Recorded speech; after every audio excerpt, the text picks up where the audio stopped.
मी आधी आहे ना एक गंमत करायची, म्हणजे माझी मम्मी कमरेला जी पिशवी बांधते ना ती मी लपवून ठेवायचे. आणि आज बऱ्याच दिवसांनी मी ती गंमत केलेली आणि ती बऱ्याच वेळशी लपवून ठेवलेली, पण तिला काही सापडतच नव्हती. तर ती मला खूप बोलत होती ते, आणि शेवटी तिला ती सापडली. तर बघा तिचा आनंद. त्यानंतर नाश्ता करायचा होता. तर म्हटलं फरसाण आणावं, पोहेवर टाकून खायला मजा येते. कोण कोण असं खातं कमेंट करा. नाश्ता वगैरे झाल्यावर मग परत आज आम्ही कॅरम खेळत बसलेलो.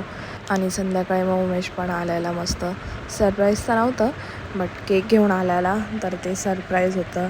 आणि डमरू त्याच्या बापूकडं काय जातच नव्हतं. त्याला वाटत होतं कोण हा नवीन माणूस आला आहे दाढीवाला. खूप रडत होता त्याच्याकडे गेल्यावर. म्हणजे 2-3 मिनटंच राहायचा तो आणि मग परत रडायला लागायचा. आणि आज डमरूचा बड्डे होता, म्हणजे तो पूर्ण 5 महिन्याचा झाला आहे. तर त्याच्यासाठी आम्ही केक कट केलेला. तर सगळ्यांनी त्याला विश करा आणि ब्लेस यू बोला. तर असंच होता आजचा दिवस. मस्त केक वगैरे कट केला. भारी वाटलं उमेशला बऱ्याच दिवसांनी बघून.